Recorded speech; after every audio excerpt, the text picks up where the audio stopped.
మరి అలాగే సేవకురాలు కళా గారికి కూడా నా వందనాలు తెలియజేస్తున్నాను. ఎందుకంటే బాగా పెద్ద దైవ సేవకురాలు వారు ముందంటే ఒక్కందుకు భయమే.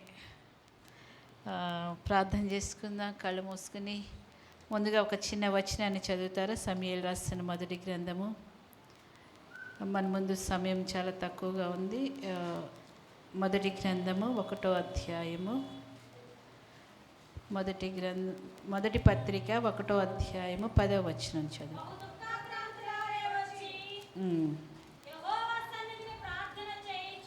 చాలండి, వచనం మధ్యలోనే ఆపేసాను. కళ్ళు మూసుకుందాం, ప్రార్థన చేద్దాం.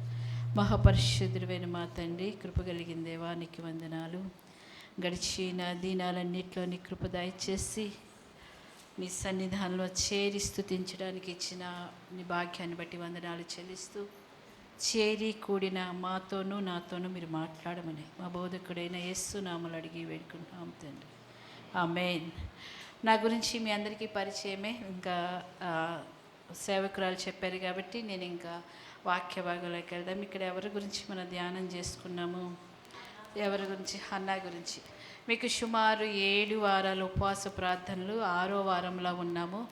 6వ వారంలో ఏం జరిగింది? మనకి సృష్టిలో మానవుడిని నిర్మించి, స్త్రీని నిర్మించి, దేవుడు 7వ వారం విశ్రాంతి తీసుకున్నాడు. కనుక అందరం చేరాము. స్త్రీలమైన మనము పుట్టిన తర్వాత, ప్రభు మనల్ని చేసిన తర్వాత ప్రభు చాలా రిలాక్స్గా ఉన్నాడు. ఆమేన్, హల్లెలూయా. ఈ రోజున 6 వారాలు ప్రార్థన తర్వాత మన వ్యక్తిగత జీవితంలో ప్రభు కూడా మన సంతోషం కలిగించేవారిగా ఉండాలి. ఆమేన్, హల్లెలూయా. ఇక్కడ ఏమని చెప్తున్నారంటే, హన్నా వచ్చి దేవుని సన్నిధి, అదే సన్నిధి, అది షిలోహు మందిరంలో. ఎందుకంటే మీరు వాక్యంలో బాగా ఎదిగిన వాళ్ళు. ఎందుకంటే పాశ్రం గారు మేము ఉమెన్స్ డే రోజున పిలిచాము. సేవకురాలు మా చర్చిలో వాక్యం చెప్పారు. పాశ్రం గారు మాకేం తెలీదు అంటూనే మమ్మల్ని కళ్ళనీళ్ళు తెప్పించేశారు. అంత గొప్పగా మా సంఘం ఉజ్జీవింపబడింది. కనుక అలాంటి సేవకురాల దగ్గర అనేది చాలా జాగ్రత్తగా చెప్పడానికి నేను కూడా ప్రయత్నం చేస్తాను. ఈరోజున ఇక్కడ మీరు చదివినట్టయితే హన్నా జీవితంలో కన్నీళ్ళు కారుస్తూ ప్రార్థన చేయడానికి ఈమె ఎక్కడికి వచ్చింది? షిలోహు దగ్గరికి వచ్చింది. ఈ షిలోహు అనే మాటకి నెమ్మది అని అర్థము. అంతేకాకుండా ఈమెకు ఒక భర్త ఉన్నారు. ఆయన పేరేంటి? ఎల్కానా. ఈయన ఎక్కడ ఉంటారు? వీళ్ళ ఫ్యామిలీ ఎక్కడ ఉందంటే ఎఫ్రాయిముల మన్యంలో ఉంటారు. వీళ్ళు స్వతహాగా లేవి గోత్రికులు. అంటే నేను ఎందుకు ఈ పుట్టుపూర్వాలు చెప్తాను అంటే, చిన్నగా ఈమెకి ఒక పిల్లలు లేరు, భర్త ఉన్నారు. ఈమె ఎప్పుడైతే పిల్లలు లేరో అతను ఏం చేశారు? ఇంకొక భార్యని చేసుకున్నారు. ఆమెకి పిల్లలు ఉన్నారు. ఇక్కడ ఈమెలో ఉన్న 3 అంశాలు నేను గుర్తు చేస్తూ 2-3 మాటలు చెప్పి నా వాక్యాన్ని ముగిస్తా. మొదట, ఈమె జీవితంలో వ్యక్తిగతంగా మనం చూస్తే, మనిషిగా చూస్తే, మనము ఫ్యామిలీ పరంగా చూస్తే కుటుంబంలో ఏముందంటే పెనిన్నా వైరి అంటే 2వ భార్య అయిన ఆమె పెనిన్నా ద్వారా ఇంటిలో చాలా సమస్య ఉంది. మీరు ఆ పైన వచనాలు చదువుకోండి. ఆమె మందిరమునకు పోవునప్పుడల్లా పెనిన్నా ఏం చేసేదంటే ఆమెని విసిగిస్తూ కోపం పుట్టిస్తూ ఉండేది. ఒకటి, కుటుంబ పరంగా నెమ్మది లేదు. రెండోది ఎలా ఉంది? వ్యక్తిగతంగా బిడ్డలు లేని లోటు. స్త్రీకి ఏది ఉన్నా లేకపోయినా పిల్లలు ఉంటే చాలు. పుట్టేడు సమస్యలు ఉన్నా కూడా బిడ్డలతో ఏం చేస్తుంది? అది ఈడ్చుకుంటానే వస్తారు. కనుక ఆ వ్యక్తిగతంగా కూడా మనశ్శాంతి లేదు. ఇంకొక పరంగా చూస్తే మీరు, నేను అన్నీ చదివిస్తానికంటే ఇక్కడ ఒక మాట చదవండి ఒకసారి. 1వ అధ్యాయంలో నుంచే మీరు 2వ అధ్యాయం, క్షమించండి, 2వ అధ్యాయం 17వ వచనం చదవండి. ఇదే సమూయేలు రాసిన మొదటి. అందువలన జనులు యెహోవాకు నైవేద్యము చేయుటకు ఎందు అసహ్యపడుటక యవ్వనులు కార్యక్రయాలు. సంఘం చూస్తే సంఘంలో కూడా ఎలా ఉంది? అసలు జనులు మందిరానికి రావటానికి భయపడిపోయారు. ఒకటి, కుటుంబంలో చూస్తేనేనో తన పెనిన్నా వల్ల సమస్య. రెండోది, వ్యక్తిగతంగా బిడ్డలు లేని సమస్య. అలా అని చర్చికి వెళ్ళి ప్రార్థన చేసుకుందామంటేనేమో అక్కడ ఉన్న ఆ రోజులు బట్టి, అమ్మ ఇవాళ ఎవరైనా కొత్తగా వచ్చిన వాళ్ళు ఉన్నారా? లేరు కదా? ఓకే, మీకు అర్థమవుద్ది. ఒకటి మూడోది చూస్తే చర్చ్ వల్ల. ఎందుకంటే ఆ చర్చిలో అక్కడున్న పాస్టర్ గారి పిల్లలు సరిగ్గా లేక ఆ చర్చికి వచ్చే యవ్వనస్తులు కానీ స్త్రీలు మరి ముఖ్యంగా తైలం తీసుకురావటం ఆగిపోయింది. పరిస్థితులు అక్కడ ధూపం వేయటం ఆగిపోయి దీపం ఆరిపోయే దినాల్లో సంఘం ఉంది. అలాంటి 3 పరిస్థితుల్లో కుటుంబ పరంగా, తన వ్యక్తిగత పరంగా, సంఘపరంగా కూడా ఎటు చూసినా నెమ్మది లేని పరిస్థితి. అలాంటి పరిస్థితుల్లో హన్నా అనే ఒక ఆమె ఏం చేస్తుందంటే మందిరానికి వచ్చింది. అక్కడ ఏటేటా మందిరానికి వస్తూ ఉండేవాళ్ళు. మీరు అనుకోవచ్చు, అబ్బా ఇదేదో బాగుంది, మేము కూడా సంవత్సరానికి ఒకసారి వస్తే బాగుండు అన్నట్టు వండి పెట్టారు. కానీ ఏటేటా అప్పుడు వాళ్ళకి ఆచారం ఉంది. ఈ రోజున ప్రతిరోజు ప్రభుని కలుసుకునే భాగ్యం ప్రభు మనకి ఇచ్చారు. ఆమేన్, హల్లెలూయా. ఎప్పుడైతే ఈ హన్నా ఏం చేసిందంటే దేవుని సన్నిధికి వచ్చి ఆమె ఏం చేస్తుంది, ఏడ్చుచూ ప్రార్థన చేస్తుంది. మొట్టమొదటి మన జీవితంలో ప్రార్థన అనేది చాలా ప్రాముఖ్యమైనది. ఈ రోజులో సంఘాలు కానీ సమాజంలో ప్రార్థన చేస్తున్నా కానీ ప్రార్థనలో పట్టులేదు. మీకు అర్థమవుతుందా? ఎంతసేపు ప్రార్థన చేయాలి, ఎంతసేపు ప్రార్థన చేయాలా? కుటుంబ ప్రార్థన కూర్చున్న భార్యాభర్తలు 2 పిల్లలు కలిశారంటే ప్రార్థన సాగదు. ఎందుకని? మమ్మీకి ప్రార్థన ఇవ్వబాకు, మమ్మీ చాలాసేపు ప్రార్థన చేస్తుంది, డాడీ మీరే ప్రార్థన చేయండి. ఎందుకని? నాన్న అయితే 2 ముక్కలు అలా అనేసి కుటుంబ ప్రార్థన మమ అనిపించేస్తారని. ఈరోజు నేను అంటాను, ప్రార్థన మనిషి జీవితంలో ఊపిరి ఎలా పిలుస్తున్నాం, ఎలా తీసుకుంటున్నాం అలా ఉండాలి ప్రార్థన. ప్రార్థనే మన జీవితం అయిపోవాలి. ప్రార్థనకి జీవితంలో ఒక భాగం కాదు, మన జీవితం ఏమైపోవాలి? ప్రార్థనే. మీరు ఎంతసేపు శ్వాస పీల్చుకుంటారు, ఎంతసేపు శ్వాస వదులుతారు? హలో, మీ ఊళ్ళో ఒకడనా? మీరు కూడా ఎవరైనా ఊపిరి ఒక క్షణం ఆగితే, ఒక క్షణం ఉన్నామంటే ఏమన్నా ఆగిపోయిందంటే ఇంక ఇంతే సంగతులు, పరదేశీలమ ప్రియులాల. నేను అంటాను, ప్రార్థన మన జీవితంలో ఒక భాగం కాదు, జీవితమే ప్రార్థన అయిపోవాలి. చూసేవాడికి వెర్రితనంగా పిచ్చితనంగా ఉంటుంది. కానీ నేను అంటాను, ప్రతి ఒక్క స్త్రీ కూడా, నేను బైబిల్లో ఉన్న స్త్రీలందరినీ జ్ఞాపకం చేస్తే ఇర్మియా గ్రంథం 9వ అధ్యాయంలో అంటారు, తెలివిగల స్త్రీలను పిలవనప్పడి, రోదనము చేసే స్త్రీలను పిలవనప్పడి. స్త్రీలకి చాలా ఆధిక్యత ఉంది. బైబిల్లో లేదు, అవ్వమ్మ గారు పాపం చేసిన తర్వాత స్త్రీలు ఏం లేదు అనుకుంటారు. కానీ స్త్రీలలో ఉన్న ఆధిక్యత చాలా ప్రాముఖ్యమైనది. ఈరోజు నేను అంటాను, ఒక సంఘము కట్టబడాలి, ఒక కుటుంబము కట్టబడాలి, ఒక దేశము కట్టబడాలంటే నీ కన్నీళ్ళ మీద ఆధారపడి ఉంది. ఆమేన్, హల్లెలూయా. నేనంటాను, ప్రార్థన పురికొల్పుకోవాలి. నేనంటాను, భవిష్యత్తు తరాల్లో ఇలాంటి ప్రార్థనలు, ఉపవాస ప్రార్థనలు ఉండే దినాలు వస్తాయో రావో తెలియదు. ఎందుకంటే అద్భుతాలు చేసే సంఘాలు ఉన్నాయి, ఆశ్చర్యకార్యాలు చేసే మీటింగులు ఉన్నాయి, 100 రూపాయలు ఇవ్వండి 1000 వస్తాయని చెప్పి ఆఫర్లు ఇచ్చే సంఘాలు ఉన్నాయి, కచ్చీపులు అయ్యి అమ్ముకునే సంఘాలు ఉన్నాయి. సరైన వాక్యము, సరైన ప్రార్థన, సరైన అవగాహనలోనికి తీసుకెళ్ళలేని సంఘాలు ఈ రోజుల్లో చాలా ఉన్నాయి. ఒక మంచి సేవకులు, ఒక మంచి సంఘములో మీరు తర్ఫీదు పొందుతున్నారంటే ఇది కేవలం దేవుని కృప మాత్రమే. ఆమేన్, హల్లెలూయా, హల్లెలూయా. ఈ రోజున హన్నా జీవితం ఏం చేస్తుందంటే, తనకున్న కుటుంబంలో ఉన్న సమస్య, తన వ్యక్తిగత జీవితంలో ఉన్న సమస్య, మందిరంలో ఉన్న సమస్యని బట్టి జ్ఞాపకం చేసుకుని దేవుని సన్నిధికి వచ్చి ప్రార్థన చేస్తుంది. చాలామంది అడుగుతారు, ప్రార్థన చేస్తే కార్యాలు జరిగిపోతాయండి అని. ఎన్ని వారాలు రమ్మంటారు పాస్టర్ గారు చర్చికి అని అడుగుతారు. ఎన్ని రోజులు చేస్తే అవుద్దండి అంటారు. ఎందుకంటే మేము కూడా ఇదివరకు తెలియని రోజులంటే ఎన్ని పెట్టాలి, ఎన్ని కొట్టాలి, ఏంటయ్యి అదంతా బ్యాచే కదా. నేనంటే ఈరోజు మన జీవితంలో నువ్వు ఎన్ని రోజులు ఎన్నిసార్లన్నా నీ జీవితంలో కన్నీటి ప్రార్థన కలిగి ఉంటే ఏ సమస్య అయినా దేవునికి అసాధ్యమైంది లేదు. ఆమేన్, హల్లెలూయా. ప్రార్థనకి అసాధ్యమైంది లేదు. ఇక్కడ హన్నా జీవితంలో నేను కొన్ని మాటలు త్వరగా మీకు చెప్తాను, మీరు జాగ్రత్తగా నోట్ చేసుకోండి. మొట్టమొదట ఈమె ఏం చేస్తుంది, మీరు 10వ వచనం చదివారు కదా. ఇప్పుడు దుఃఖాక్రాంతురాలై యెహోవా సన్నిధికి వచ్చి ప్రార్థన చేసింది. ప్రార్థన ఎక్కడ చేయాలంటే దేవుని సన్నిధికి వచ్చి ప్రార్థన చేయాలి. ఈ రోజుల్లో దుర్బోధలు వచ్చి ఎక్కడ పడితే అక్కడ ప్రార్థన చేసి ఎలా పడితే అలా ప్రార్థన చేయాలంటే 61వ అధ్యాయము యెషయా గ్రంథంలో అంటారు కదా, సియోనులో దుఃఖించు వారికి దేవుడు ఏం చేస్తాడ, ఉల్లాస వస్త్రం ఇస్తాడ. నీ ప్రార్థనకి జవాబు రావాలంటే దేవుని సన్నిధానంలో ప్రార్థన చేయాలి.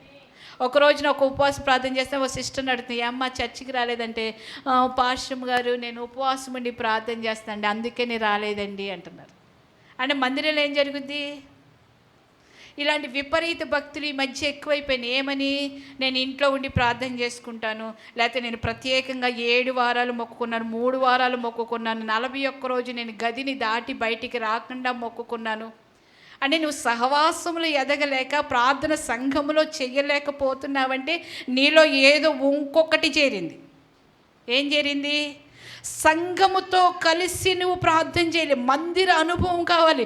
దేవుడు ఏమన్నాడు? సియోనులో దుఃఖించు వారికి ఉల్లాస వస్త్రం. ఎక్కడ దుఃఖించు వారికి? నేను అంటాను, నువ్వు మందిరంలో చేరి నువ్వు ప్రార్థన చేయాలి. మందిర సహవాస అనుభవం అవసరం.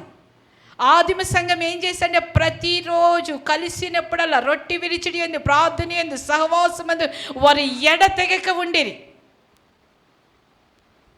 ఈ రోజున సేవకులకే మాటలు చెప్పేస్తున్నారు. ఏంటది? మీరు ఎంత చేస్తే మేము అంత చేస్తాం కాబట్టి మాకు కార్యాలు జరుగుతాయంటే కార్యాలు దెయ్యాలు కూడా చేస్తాయి. అవునా కాదా? ఈరోజు మొట్టమొదటిగా హన్నాలో కలిగిన మార్పు ఏంటి దశ? సంఘానికి వచ్చి కన్నీటితో ప్రార్థన చేస్తుంది. కన్నీటి ప్రార్థన ఉందా మనకి? హలో, కన్నీటి ప్రార్థన ఉందా? ఎంతసేపు కన్నీరు గారుస్తున్నాము? వాళ్ళు ఎవరో ఏదో అన్నారంటే కాసేపు కన్నీరు, వీళ్ళు ఏదన్నా అన్నారంటే కాసేపు, ఇంట్లో ఏమన్నా లేకపోతే కన్నీరు, లేకపోతే ఎవరైనా ఏదైనా కొనుక్కున్నారంటే కన్నీరు. నేను అంటాను, కొరింథీ పత్రికలో తర్వాత చదువుకొని, దైవ చిత్తానుసారమైన దుఃఖము రక్షణార్థమైన మారు మనసు. దైవ చిత్తానుసారమైన దుఃఖము రావాలి. నీకేదో మెటీరియల్గా అప్పటికప్పుడు ఏదో ఉజ్జీవం ఇక్కడిక్కడికి వచ్చేయడం కాదు. నీ జీవితంలో ప్రతి నిత్యము కన్నీరు కార్చాలి. విలాప వాక్యములు అంటారు కదా, సియోను కుమారి నదీ ప్రవాహరమా, రేయి మొదట జాము లేచి కన్నీరు కార్చాలి. ఎందుకంటే మరణము కిటికీలు ఎక్కుతుంది. యవ్వనులు లేకుండా, చంటి బిడ్డలు లేకుండా మరణం ఎంత ఇష్టానుసారంగా చంపేస్తున్నారు. అవునా కదా? యవ్వనస్తులు చూడండి, చిన్నపిల్లలు చూడండి, పెద్దవారు చూడండి. ఈ రోజుల్లో మరణం చాలా సామాన్యమైపోయింది. అలాంటి పరిస్థితుల్లో నీవు నేనేం చేయాలంటే కన్నీరు కార్చి ప్రార్థన చేయాలి. కన్నీరు అస్సలు ఇంకిపోయింది. ఎందుకని? ఆ సీరియల్కి ఏడ్చి, ఆ సినిమాలకి ఏడ్చి, ఆ యూట్యూబ్లో ఏడ్చి, వీటికే సగం జీవితం అయిపోయింది. ప్రార్థన చేసేటప్పుడు ఏం రావట్లా? వస్తుందా? మా అక్క వాళ్ళ ఇంట్లో ఒక పని అమ్మాయి ఉండేది. ఆవిడ ఒక మొక్కుబడి చేసిందంట. ఏమని? అదేదో రేకులు సినిమాలో, మరి అదేదో సీరియల్లో ఆ హీరో కానీ హీరోయిన్ని పెళ్లి చేసుకుంటే కొబ్బరికాయ కొడతానందంట. అక్క ఏమన్నా ప్రార్థన, ఆవిడేమో ప్రార్థన, ఈవిడేమో కొబ్బరికాయలు. అమ్మ అలాంటి నా ఇంట్లో కొట్టుకోవద్దని చెప్పిందంట. ఈరోజు నేను అంటాను, మొట్టమొదటి హన్నా జీవితంలో కార్యం జరగడానికి కారణం మందిరంలో చేరి కన్నీరు కార్చి ప్రార్థన చేస్తుంది. ఈరోజున మొదటిది మీరు నేర్చుకోవాల్సింది ఏంటంటే, మనందరము కలిసి దేవుని సన్నిధికి రావాలి, కన్నీరు కార్చి ప్రార్థించాలి. దేవునికి అసాధ్యమైంది ఏమీ లేదమ్మా. నువ్వు తెలియని దినాల్లో ఏదేదో ఎక్కడెక్కడో నీ కన్నీరు కార్చావు. బంధువుల దగ్గర, స్నేహితుల దగ్గర, వాళ్ళ దగ్గర, వీళ్ళ దగ్గర కార్చి మోసపోయావు, నష్టపోయావు. నేను అంటాను, అదే కన్నీళ్ళు ప్రభు దగ్గర నువ్వు కారిస్తే నువ్వెప్పుడు మోసపోవు, నువ్వెప్పుడు నష్టపోవు. నేను నిజముగా నువ్వు కన్నీరు కార్చి ప్రార్థన చేస్తే నీ ప్రార్థన ముగిసే లోపే దేవుడి కార్యం చేస్తాడు. ఆమేన్, హల్లెలూయా. దేవునికి అసాధ్యమైంది లేదు. దేవుడు అని చెప్పబడే వాళ్ళల్లో ఒక దేవుడు కాదు, మన దేవుడు సర్వశక్తి కలిగిన దేవుడు. మా జీవితంలో కోడగా తీసివేయగా అన్నీ అయిపోయింది. మా నాన్నగారు మాకు ఒక 5 పేర్లు. తాతగారి పేరు సాంబశివరావు, నాన్న పేరు శివశంకరరావు. మేము 5గురు పిల్లలమైతే మాకు రాజేశ్వరి, సాయేశ్వరి, వాగేశ్వరి, శివప్రసాద్, నా పేరు జ్ఞానేశ్వరి. కానీ జ్ఞానం తక్కువ. ఎందుకంటే మాకు వెలువెల్పు కాబట్టి వరుసను అలాగే రావాలి. ఎక్కడ నమ్మకం, మాకు మనశ్శాంతి దొరకలేదండి. ఎక్కడ నమ్మది లేదు. నేను పుట్టక ముందు మా 3వ అక్క పుట్టినప్పుడు ఇక్కడ మీకు ఏలూరు దగ్గర దోసపాడు ఉంది, గుడివాడ దగ్గర దోసపాడు ఉందంటే నాకైతే తెలియదు. ఏలూరు దగ్గర దోసపాడులో మా అమ్మగారి పుట్టినూరు. ఆవిడ వివాహం అయిన తర్వాత మద్రాసులో నాన్నగారు ఉద్యోగం చేసేవాళ్ళు. 3వ సంతానం పుట్టినప్పుడు పుట్టింటికి రాకూడదంటే మద్రాసు హాస్పిటల్లోనే ఆవిడకి కన్నారు. ఘోష హాస్పిటల్లో జాయిన్ చేస్తే ఆమెకి నాన్నగారు ఎన్నో డాక్టర్ మీద ఎందుకో గొడవ పడ్డారంట. ఆ డాక్టర్ పాయిజన్ ఇంజెక్షన్ చేస్తారు మా అమ్మగారికి.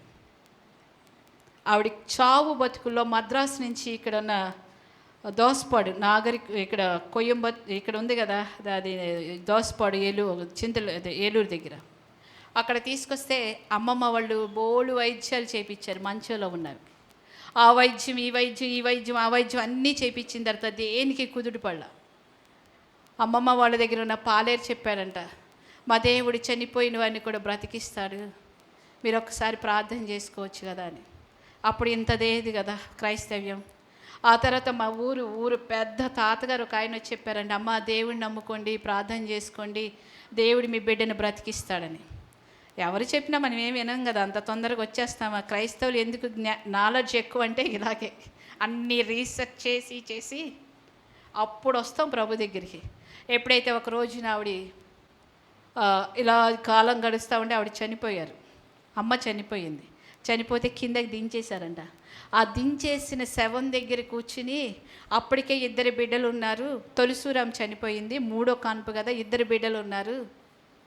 అదిగా పైన నాకు 4 మగపిల్లల తర్వాత ఈమె ఆడపిల్ల పుట్టింది, తర్వాత ఇంకా ఆడపిల్లలు ఉన్నారు, కానీ ఈమెంటే చాలా ఇష్టం. నా బిడ్డ చనిపోయిందని తల దగ్గర కూర్చుని ఆమె అనుకుందంటే, నువ్వెవరో యేసయ్యవంట, చనిపోయిన వాళ్ళు కూడా బ్రతికిస్తావంట, నువ్వు కానీ నా బిడ్డ కానీ బ్రతికిస్తే నేను దండం పెట్టుకుంటాను అనేసి ఆమె చిన్న మాటని ఆమె నోట్లో కొంచెం నీళ్లు పోసిందంట. అంతకుముందు తులసి నీళ్ళు అందరూ పోసేశారు, అయిపోయింది. ఎప్పుడైతే నీళ్లు పోసిన తర్వాత ఒకసారి తీసుకోలేదు, రెండోసారి ఎక్కడో ఒక చిన్న చుక్క లోపలికి వెళ్ళిన అనిపించిందంట. ఆమేన్ హల్లెలూయా. అప్పుడు ఆమెను మళ్ళా కిందన పడుకోబెట్టిన మనిషిని పైన పడుకోబెట్టి యేసునామం ద్వారా ప్రార్థన చేస్తూ ఉంటే ఆవిడికి మంచి స్వస్థత వచ్చి తర్వాత మేము కూడా మళ్ళా 3 పిల్లలు పుట్టాం. ఆమేన్ హల్లెలూయా. ఈరోజు నేను అంటాను, నువ్వు తెలిసి తెలియక వచ్చావో ఇక్కడ, ఒకవేళ రాక ప్రార్థన వచ్చి రాక సమస్యలో పడుతున్నావో, మేము అనుకున్న దాన్ని మా అమ్మని ఎవరూ రక్షించలేదు, కానీ జీవము కలిగిన దేవుడు రక్షించాడు. ఆమేన్ హల్లెలూయా. ఈరోజు నేను అంటాను, నీ కన్నీరు ఎప్పటికీ దేవుడు వృధా చేయడు. అన్న జీవితంలో మొదటిగా ఏం చేస్తుంది? ఆవిడ కన్నీరు కార్చి ప్రార్థన చేస్తుంది. రెండోదిగా చూడండి, 11వ వచనాన్ని చదువుతారు ఒకసారి. సైన్యములకు అధిపతికి యెహోవా. అక్కడ ఆగండి ఒకసారి. రెండోది ఈమె ఏం చేస్తుందంటే కన్నీరు కారుస్తూ ప్రార్థన చేస్తుంది. రెండోది దేవుని స్తుతిస్తుంది. మొట్టమొదటిగా సైన్యములకు అధిపతియగు యెహోవా అని పేరు పెట్టింది హన్నానే. ఆ తర్వాతే చాలామంది ఎత్తి ప్రార్థన చేశారు. ఏమని? సైన్యములకు అధిపతియగు యెహోవా. నీకు అర్థమైందా? నేను అంటాను, ఏ సైన్యాన్ని, ఏ మందిని, ఏ ఇంటిని, ఏ పరిస్థితులు చూసుకుని నువ్వు ఏదైనా అతిశయపడుతున్నావేమో, సైన్యములకు అధిపతి అయిన యెహోవా అని ఆ రోజున హన్నా ప్రార్థన చేయబట్టే అన్న జీవితంలో అద్భుతం జరిగింది. ఆమేన్ హల్లెలూయా. దేవుని మనం స్తుతిస్తూ ప్రార్థన చేయాలి. ఒకటి కన్నీరు కారుస్తూ ప్రార్థన చేయాలి. రెండోది ఎలా ప్రార్థన చేయాలి? దేవుని స్తుతించాలి. నువ్వెంతగా దేవుని స్తుతిస్తే అంతగా దేవుడి కార్యాలు చూడగలుగుతావు. ఆమేన్ హల్లెలూయా. మనకి ఎంతసేపు పరగడిపే దేవుడు ఏం చేశాడండి? కరోనాలో పోయిన వాళ్ళతో మనం పోతే ఈ పాటికి గుర్తు కూడా ఉండేవాళ్ళం కాదు. అవునా కాదా? ఈ రోజున మీరు నేను ఎక్కువ స్వేచ్ఛ తీసుకుంటాను అనుకోబాకండి. దేవుని స్తుతించండి, ఆయన మహిమపరచండి. నీ జీవితంలో ఇప్పటి వరకు ఎన్నో అద్భుతాలు చేస్తారు. నీ బంధువులు, నీ స్నేహితులు, నీ పరిస్థితులు అన్నీ విడిచిపెట్టినప్పుడు ప్రభువుని నువ్వు ఎత్తుక్కునేలా నిన్నే ప్రభు ఎత్తుక్కుంటా వచ్చాడు. అందుని బట్టి దేవుని స్తుతించాలి. ఆమేన్ హల్లెలూయా. హల్లెలూయా. నువ్వు చితికిపోయిన పరిస్థితిలో, నువ్వు నలిగిపోయిన పరిస్థితిలో, నీ దిక్కు తోచని పరిస్థితిలో ఆయనే నీ దగ్గరికి వచ్చాడు కాబట్టి నువ్వు దేవుని కృతజ్ఞత చెల్లిస్తూ దేవుని స్తుతిస్తూ ప్రార్థన చేయాలి. ఆమేన్ హల్లెలూయా. హల్లెలూయా. మనమంటూ ఎత్తుక్కోలేదండి. మన పరిస్థితిలో మనకు దిక్కు తోచని పరిస్థితుల్లో, ప్రార్థన తెలియని పరిస్థితిలో ఉన్నప్పుడు కూడా, అందుకే యేసుకేలు గ్రంథంలో అంటారు, నువ్వు నాభి సూత్రము కోయబడినప్పుడు నువ్వు నీళ్లతో శుద్ధి చేయబడా, నీకు ఉప్పు రాయలా, నీకు బట్ట కట్టలేదు, ఆ పరిస్థితిలో నేను నీ దగ్గరికి వచ్చానండి. ఆమెన్. హల్లెలూయా, హల్లెలూయా. 5 బిడ్డలు పెట్టుకుని నా తల్లి శరీరం అంతా బలహీనమైపోయి, ఒకవైపు ఎముకలన్నీ తినేసి సరిగ్గా నడవటమును చేత కాదు, కానీ ప్రభువును పట్టుకుని ఆమె కృతజ్ఞత చెల్లిస్తూ దేవుని సన్నిధిలో ప్రార్థన చేస్తూ ఉండేది. అందరూ అనుకునేవాళ్ళు భర్త ఏమన్నా మైండ్ సరిగ్గా లేక ఆయన దేశాల మీద వెళ్ళిపోయాడు, భార్య చూస్తేనేమన్నా ఆరోగ్యం సరిగా లేదు, ఈ 5 బిడ్డలు పెట్టుకుని ఏం చేస్తుంది అనుకునేది. నిజంగా మేము తిరగని హాస్టల్, అమ్మ హాస్టల్లో ఒక్కొక్కరిని హాస్టల్లో జాయిన్ చేసి 5 హాస్టల్కి ఈమె తిరుగుతూ ఉండేది. ఎందుకని బిడ్డలు చదువు రావాలి. నా జీవితంలో చదువు సరిగ్గా లేక నేను ఈ స్థితిలో ఉన్నాను, నా బిడ్డలు చదువుకోవాలని గవర్నమెంట్ హాస్టల్లో పెట్టి మమ్మల్ని చదివిస్తూ ఉండేది. నేను అంటాను, ఈ రోజున ఎవరు గుమ్మం దగ్గరికి వెళ్తే ఈ అమ్మాయి వచ్చింది ఏదన్నా అడుగుతారేమోనని చెప్పి మా మేనమామల 4 అయితే ఒక్క ఆడపిల్లను కూడా పెళ్లి చేసుకోలేదండి. కానీ నా దేవుడు ఏం చేశాడు తెలుసా, మా 5 సంబంధాలకి మా ఇంటికే తీసుకొచ్చాడు. ఆమేన్. హల్లెలూయా, హల్లెలూయా. నువ్వు ఏ పరిస్థితిలో నిరాశలో ఉన్నా కృతజ్ఞత కలిగి ప్రార్థన చేసావంటే నువ్వు వెతుక్కోవక్కల సంబంధాలు నీ ఇంటికే వస్తాయి. ఆమేన్. హల్లెలూయా, హల్లెలూయా. ఈ నల్ల పిల్లక అండి అనుకోవకండి, మా ఇంట్లో అందరిలో నేనే నల్ల పిల్లని. ఆమేన్. హల్లెలూయా. ఎందుకంటే దేవునికి అసాధ్యమైంది లేదు. నువ్వు ఏది చిన్నది పొందినా పెద్దది పొందినా దేవుని కృతజ్ఞత చెల్లిస్తూ ప్రార్థన చేయి. ఎవరిని ప్రార్థన చేస్తావు? ఎందుకు కృతజ్ఞత చెల్లించాలి? నేను టైం అయిపోతాను, 2-3 మాటలు చెప్పి మీకు ముగిస్తాను. పొద్దుటే లేసావు, కాఫీ తాగాం, తర్వాత ఇడ్లీ తిన్నాం, తర్వాత భోజనం, 4ంటికి స్నాక్స్. ఎన్ని మిషన్లు ఉన్నాయి మీకు? జ్యూస్కి ఒకటి, పిండికి ఒకటి, అదే ఉందా? లేదు కదా, అన్నిటికీ ఒకే మిషన్ ఉంది. దీన్ని బట్టి ప్రభుని స్తుతించద్దా? ఆమేన్. హల్లెలూయా, హల్లెలూయా. మీరు అనుకోవచ్చు, ఏమండి ఏమి బ్రతికేలే, మాది ఒక బ్రతికేనంటారా? ఏదో స్టోర్ ఇవ్వండి, ఆ పామాయిల్ తెచ్చుకుని తింటున్నామండి మన జీవితంలో. అనుకున్నంత రేణింపు ఒక సంవత్సరానికి ఏమన్నా తేడా వస్తే అనుకున్నాం, కానీ సంవత్సరం ఏటల్లా కాలం మీద అయిపోతుందని అనుకుంటున్నారేమో. నేను ఒక మాట చెప్పనా మీకు, ధనవంతులు పామాయిల్ తినమంటున్నాడు డాక్టరు, ధనవంతుల్ని స్టోర్ బియ్యం తినమంటున్నాడు డాక్టరు. ఎందుకో తెలుసా? నీకు షుగరు బీపీలు. ఈ రోజులో షుగర్ లేనివాడు ఆస్తిపరుడండి. ఎవరిని చూసి నువ్వు ఎందుకు కంగారు పడుతున్నావు, దిగులు పడుతున్నావు? నేను ఎప్పుడైతే ఒక విషయం నేను చెప్పి ముందుకెళ్తాను, నా తల్లిగారి జీవితంలో ఏమున్నా లేకపోయినా దేవుని కృతజ్ఞతాస్తుతులు చెల్లించేది, దేవుని కృతజ్ఞతాస్తుతులు చెల్లించేది. అందరూ అనేవాళ్ళు, అందరూ అయిపోయిందని. నిజంగా మా అమ్మగారి 9 మంది సంతానంలో మేము గొప్ప స్థితిలో ఉన్నామండి. దేవుని స్తోత్రం. మా అమ్మ సంతానం 5 కూడా గొప్ప స్థితిలో ఉన్నాం. ఎందుకో చెప్పనా? ప్రభువుని కలిగి ఉండబట్టి, కృతజ్ఞత కలిగి ఉండబట్టి. ఎప్పుడన్నా మేము ఏదన్నా విషయంలో తొందరపడేదని మాట్లాడితే అమ్మ ఒక మాట అనేది, దినము గడిచింది లెక్క కాదు, తనువు చాలా ఉంది. ఈ రోజుల్లో మన ముందున్న భక్తులందరూ కృతజ్ఞత చెల్లించే ఈ స్థాయికి వచ్చారు. యెహోషువపాతు జీవితంలో యుద్ధాలు వచ్చినప్పుడు ఆయన కృతజ్ఞత చెల్లిస్తున్నాడు, స్తుతిస్తున్నాడు. దావీదు జీవితంలో దేవుని కృతజ్ఞతాస్తుతులు చెల్లిస్తున్నాడు. అందరూ అన్నదమ్ములు రాజు కొలువులో పెడితే దావీదుని గొర్రెలు కాసుకోవడానికి వెళ్తే నేను అంటాను, ఎన్ని రాత్రులు దావీదు ఏడ్చుంటాడో, ఎన్ని రాత్రులు సింహాల బారిలో, ఎలుగుబంటుల బారిలో పడి ఒక్క గొర్రె పిల్లని రక్షించడానికి తన ప్రాణాన్ని పెట్టి రక్షించాడు కదా గొర్రె పిల్లని. అలాంటి వాడు ఎంత కృతజ్ఞత కలిగి ఎన్ని కీర్తనలు రాస్తాడు కదా దావీదు. మీరు ఆలోచించేయండి, దేవుడికి దావీదు కృతజ్ఞతాస్తుతులేస్తే దేవుడు రాజు సింహాసనం వేశాడు దావీదుకి. ఆమేన్. హల్లెలూయా, హల్లెలూయా. ఈ రోజున నువ్వు ఉదయకాలములు లేచి నువ్వు కృతజ్ఞతాస్తుతులు చెల్లిస్తూ దేవుని స్తుతించావంటే నీ జీవితం ఈరోజే ఆ శ్రమలకు ముగింపు, ఈరోజే నీ కన్నీటికి ముగింపు. నీకు ఎంతసేపు కృతజ్ఞత లేకుండా ప్రార్థన చేస్తున్నా కాబట్టి నీ జీవితంలో అనుకున్నంత ఆశీర్వాదం రావట్లా. మీరు దేనికి, చిన్నదానికి పెద్దానికి కృతజ్ఞత చెల్లించండి. దేనికి కృతజ్ఞత చెల్లిస్తారు మీరు? ప్రతి విషయంలో తెస్సలోనికీ పత్రికలో అంటాడు కదా, ప్రతి విషయంలో కృతజ్ఞతాస్తుతులు మీరు చెల్లించాలి. మూడవదిగా ఏమని చెప్తున్నాడు? ఒకసారి 10-15 తర్వాత చదువుకోండి, 10 నుంచి 15 వరకు. ఇప్పుడు నా ఇంకే చూడండి, మీరేం కంగారు పడేవాకండి, నేను తొందరగానే ముగిస్తాను. మూడవది, భారం కలిగి ప్రార్థన చేస్తుంది. భారం కలిగి ప్రార్థన చేస్తుంది. మొదటి వారం నుండి 6వ వారం వరకు రెగ్యులర్గా వచ్చిన వాళ్ళు ఎంతమంది అండి? ఓకే, ఓకే, చాలు చాలు. నేను అంటే నీ భారం కావాలమ్మా. భారం లేని ప్రార్థన కార్యాలు చూడలేం.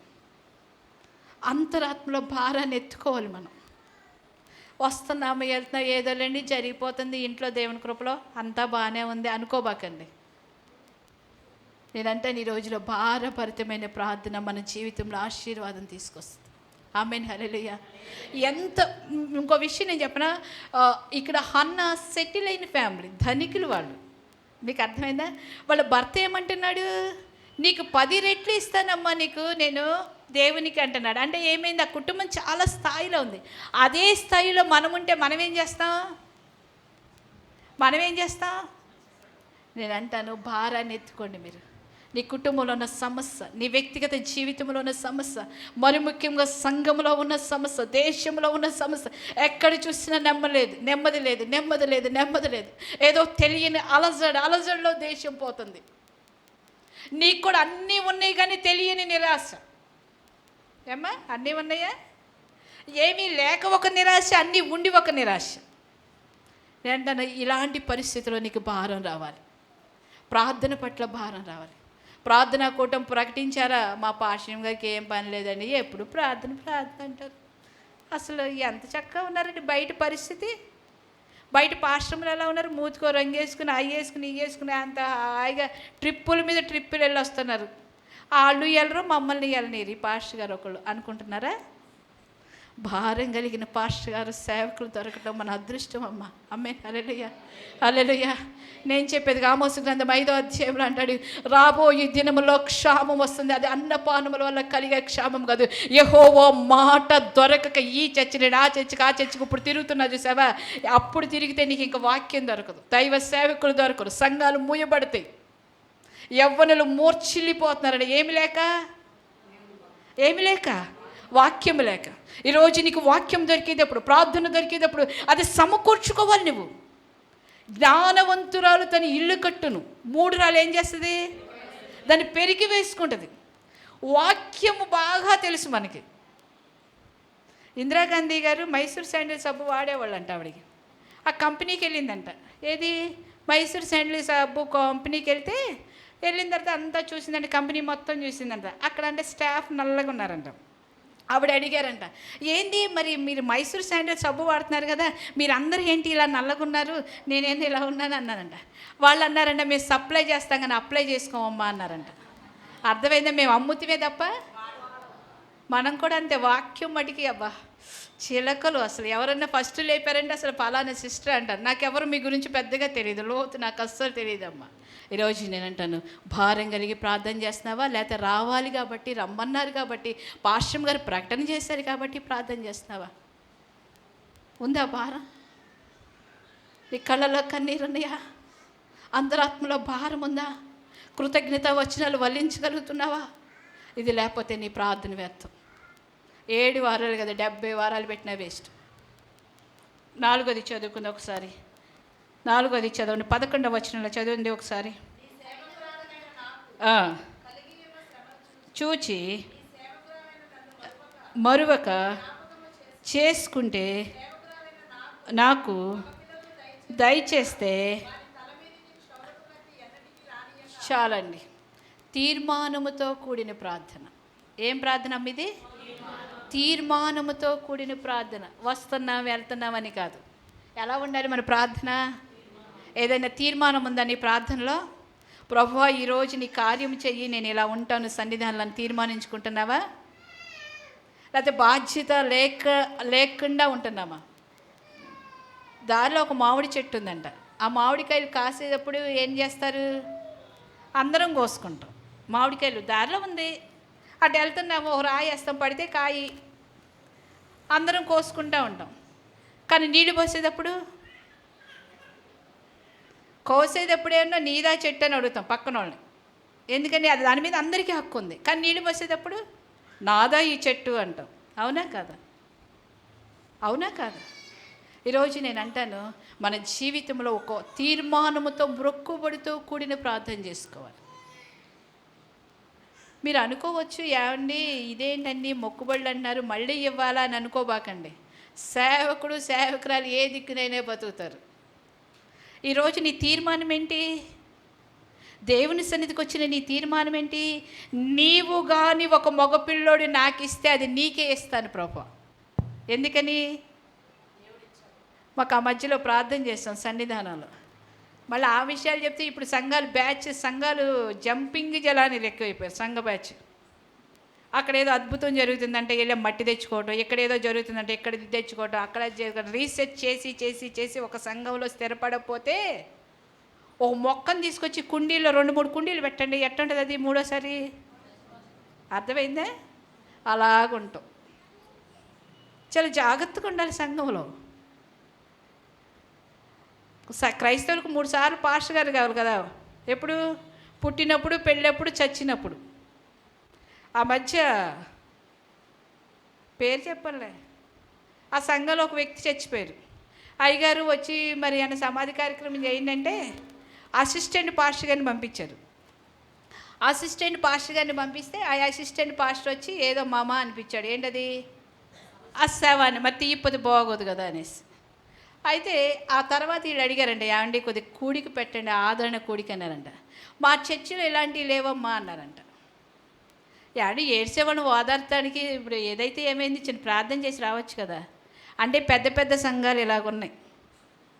నువ్వు స్వైప్ చేయడం, నువ్వు కార్డు గీయడం, నువ్వు రాకపోతే వాళ్ళు వేరే వాళ్ళ ద్వారా ఫోనులు చేయించడం, అంతేగాని నీ ఆత్మ ఎక్కడి దాకా ఎదిగింది, నీ కుటుంబంలో సమస్య ఏంటి, నీ బిడ్డల సమస్య ఏంటి, నువ్వు వ్యక్తిగత జీవితంలో ఎలా ఎదిగావు అన్న బాధ్యత లేదు. ఏమన్నా ఇస్తే అమ్మ వేరే అనుకోబాకండి. ఇలాగే ఉన్నారు విశ్వాసులు. ఎందుకని హేళనైపోయాం మనం క్రైస్తవులు? ఎందుకు క్రైస్తవ్యం హేళనైపోయింది? శక్తి కలిగిన దేవుణ్ణి పట్టుకుని ఆ శక్తిని ఆశ్రయించక తాత్కాలికమైన వాటి కోసం ఏదో పంచన చేరి కాలక్షేపం చేసుకున్నా కానీ సరైన సంఘము, సరైన సేవకుడి నీడలో, సరైన ఆదరణలో, ప్రార్థనలో, వాక్యంలో నువ్వు ఎదగలుగుతున్నావా? ఒక మంచి తీర్మానం ఉందా? తీర్మానం లేని భక్తి ఎన్నాళ్ళు చేస్తావు? ఉంటే ఇక్కడ లేదా అక్కడ అన్నట్టు అయిపోయింది. ఈరోజున ఆలోచన చేయండి. ఈ విషయాలన్నీ చూసిన తర్వాతనే మా చర్చిలో ఉన్న విశ్వాసికి భయం పుట్టిందంట. అమ్మ మా మేనమ్మ భార్యని ఇలా చేశారమ్మా, వాళ్ళు సమాధి కార్యక్రమం సరిగ్గా చేయలేదమ్మా. ఏం పర్లా, బస్సులు వస్తూ ఉంటాయి, వాళ్ళు మనం ఎక్కడికి వెళ్ళక్కర్లా. వాళ్ళే బస్సు పంపిస్తారు, వాళ్ళే బస్సులో తీసుకెళ్తారు. హలో, మా చర్చి ముందు కూడా పెడతారు బస్సు అప్పుడప్పుడు. ఇక ఆ పొట్టుని ఎంతసేపు ఉంచుతావు? పోతే పోయిందిలే పొట్టు, దేవాని స్తోత్రం అనుకుంటాం. ఈరోజు నేను అంటాను, ఈ 7 వారాల ప్రార్థనలో నీ తీర్మానం ఏంటి? ప్రభుతో అంటుకట్టబడతావా? సంఘముతో అంటుకట్టబడతావా? నీదనే టాలెంట్ ప్రభుకి ఇస్తావా? సంఘ పరిచర్య విషయంలో, సంఘ పని విషయంలో, సంఘంలో బాధ్యత తీసుకునే విషయంలో నేను కాదు వాళ్ళు ఉన్నారు కదా అంటే ఎలా ఉంటుందంటే, రాజుగారంట ఓ చెంబుడు పాలు తీసుకురమ్మన్నారంట. ప్రతి ఒక్కరు ఏం తీసుకెళ్లారు? అమ్మ మీకు ఇక్కడ ఎలా ఉందో ఏమో తెలియదు కానీ మాకైతే సంఘంలో ఊడ్చేవాళ్ళు, కడిగేవాళ్ళు, పరిచర్య చేసేవాళ్ళు ఉండాలి. మీరు పరిచర్య చేసుకోవాలి. పైన ప్రసంగి గ్రంథంలో పైన పాతాళంకి వెళ్ళాక ఇంకేముండదు, పని కానీ ఉపాయం కానీ ఏమి ఉండదు, ఇక్కడే పరిచర్య చేసుకోవాలి. ఎందుకు చెప్తున్నానంటే, ఇది యూట్యూబ్లో ఏమో నాకు తెలియదు కానీ మహామహోలు పై కొండ మీదకి వెళ్ళి ఇస్తరాకులు చేస్తున్నారు, వాళ్ళు మూతులు కడుగుతున్నారు. పేర్లు నేను చెప్పను. ఇక్కడ సంఘ పరిచర్య చేసుకోండి. సంఘం పట్ల భారం కలిగి ఉండండి. సంఘం పట్ల ఒక బాధ్యత కలిగి ఉండండి. నీకు ఏదైనా ఒక టాలెంట్ ఇస్తే, ప్రభా ఇది నీకే ప్రభా, ఇది సంఘము కోసం నేను వాడతాను ప్రభా అని చెప్పండి. ఆమెన్, హల్లెలూయా. ఆమెకు కొరత ఉంది, ఆమె ఇంటిలో బిడ్డలు లేని తల్లి, అలాంటిది నాకు ఏదైనా ఇస్తే నీకు ఇస్తాను ప్రభా అంది. మనం ఏం చేస్తాం? ప్రభా నువ్వు కానీ పిల్లలు 4 కానీ ఇస్తే, ఆ ఆఖరోడి చదువు అబ్బలేదు, ఆడిని నీకే చదివేవాడిని నాకే. అవునా కదా? అవునా కదా? మన వాస్తవాలు ఒప్పుకుంటే ఈ రాత్రే ప్రభు వస్తే ఇప్పుడన్నీ ఎత్తపడతాం. లేదంటే వాస్తవాలు ఒప్పుకోకపోతే సరే ఇంకొకటి చదువుకుందాం. ఇంకా ఉందా పాస్టర్ గారు అనుకోబాకండి. ఇక్కడ 15వ వచనం చదవండి. ఆ, ఆ, ఆ, మద్యమునైనను తాగలేదు. ఆ, ఆత్మ యెహోవా సన్నిధిని కుమ్మరించుకొనుచున్నాం. ఇక నా ఇంక చూడండి ఒక్కసారి. ఆత్మ కుమ్మరింపు కలిగిన ప్రార్థన వస్తుందా? ఆత్మ కన్నీడు వేరు, ఆత్మ వేరు. ఆత్మ కుమ్మరింపు కలిగిన ప్రార్థన వస్తుందా? ఆత్మను కుమ్మరిస్తున్నావా? భక్తులైన పౌలు అంటే నేను మనసుతో ప్రార్థన చేస్తాను, ఆత్మతోనూ ప్రార్థన చేస్తాను. సమయం అయిపోయిందమ్మా. మనస్సుతోనూ ప్రార్థన చేస్తాను, ఆత్మతోనూ. మనస్సుతోనూ పాడేదను, ఆత్మతోనూ పాడేదను. ఈ రోజున ఆత్మతో ఎంతమంది ప్రార్థన చేస్తున్నావు? ఒకటే గుర్తు, నువ్వు ఆత్మతో ప్రార్థన చేసుకుంటే మనుషులు, పరిస్థితులు, టైము లెక్కేసుకో. లేకపోతే నీకు ఇంటిలో ఉన్న పని, ఇంటిలో ఉన్న పరిస్థితులే గుర్తుకొస్తాయి. మీకు అర్థమవుతుందా? ఈరోజు ఆత్మతో ప్రార్థన చేసేవాళ్ళు చాలా తక్కువైపోయారు. ఆత్మలో మూలగండి. అంటే నేను ఒక విషయం చెప్తాను. కన్నీటితో ప్రార్థన చేస్తా, ఏడుస్తూ ఉంటాం కదా, అదే నువ్వు ఆత్మలో ఉండి ప్రార్థన చేస్తే నీకు పెద్ద పెద్ద పదాలు రావు. ఏమొస్తాయి? మూలుగు మూలుగు మూలుగు. ఇప్పుడు నాకు బాగా దుఃఖం వచ్చేస్తుంది, లేకపోతే పిల్లలు బాగా ఏడుస్తున్నారు, వాళ్ళ సమస్య చెప్పగలుగుతారా? రే ఏంటో సమస్య చెప్పు, ఏడవకుండా ఏడు పాపి అంటాం మనం. అన్నాడు ఏంటంటే ఏడుస్తూనే ఉంటాడు, చెప్తూ ఉంటాడు, కానీ మనకు అర్థం కాదు. మీకు అర్థమైందా? మనం ప్రార్థన కూర్చుంటే ఆది కాండం నుండి ప్రకటన గ్రంథం వరకు వచనాల మీద వచనాలు వల్లించి నువ్వు చెయ్యమంటే పక్కనోడి టైం ఇవ్వకుండా అలాగా గంట గడిపేస్తాం. అవునా కదా? ఏం ప్రార్థన ఇది? నీ మనస్సు ప్రభు మీద ఆనుకుందా? 26వ అధ్యాయం యెషయా గ్రంథంలో ఎవరి మనస్సు నీ మీద ఆనుకున్నావని పూర్ణ శాంతి కలు. మనకు శాంతి ఎందుకు రావటం లేదు? మన అంతరాత్మలో శాంతి ఎందుకు కలగట్లేదు? మన మనస్సు ప్రభు మీద ఆనుకోవటంలా. ఆత్మతో ప్రార్థన చేయలేకపోతున్నాం. ఎంతసేపు ఎలా వచ్చి ప్రార్థన చేస్తున్నావు? అన్న జీవితంలో ఆత్మలో మూలుగుతుంది. అది కాదు ప్రభు, ఈయన పెదవులే కదులుతున్నాయి, మనిషి కదలట్లేదు. ఆయన ఏమనుకున్నాడు? ఆ రోజులో ఉన్న ఆచారం ఏంటి? ఆడవాళ్ళు కూడా తాగేసి. ఆ మధ్య నేను ఎయిర్పోర్ట్కి వెళ్తుంటే, మీరు హైదరాబాద్ వెళ్ళే దారిలో పెద్ద లైన్ ఉంది. లైన్ ఆడవాళ్ళు ఒకవైపు, మగవాళ్ళు అందరూ ఒకవైపు అనుకున్నా. నేను అనుకున్నాను ఆఫర్లో చీరలో ఏమో బోల్డ్ లైన్ ఉంది కదా అనేసి అనుకున్నా. ఏదో ఆ మెడికల్ షాప్లో ఏదో తీసుకుంటే ఎయిర్పోర్ట్ దగ్గర హైదరాబాద్. తీరా చూస్తే ఆ పక్కన ఉన్న సహోదరుడు చెప్తున్నారు, ఏమి లేదమ్మా అది వైన్ షాపు, బ్రాందీ షాప్ అన్నది. మరి ఆడవాళ్ళు ఉన్నారేంటి అన్న, ఇది సర్వసాధారణం కదమ్మా అంటున్నారు. ఈరోజు ఆడవాళ్ళు మగవాళ్ళు కలిసి ఆ రోజుల్లో ఉండేటప్పుడు. నేను అంటాను ఈ రోజున ఆత్మతో ప్రార్థన చేయండి. ఎంతసేపు ప్రార్థన చేశాను కదా, మూలగండి. గువ్వ మూలిగినట్టు మూలగారు. అందుకనే పరమగీతంలో అంటారు, బండ సందులలో ఎగురు నా పావురమా, నీ స్వరము వినబడిని, నీ మాట వినబడిని. ప్రభు అడుగుతున్నాడు. ఎన్ని రోజులు ఆత్మతో ప్రార్థన చేయకుండా పై ప్రార్థన చేసి ఫలితం ఆశించడానికి ఏముందండి?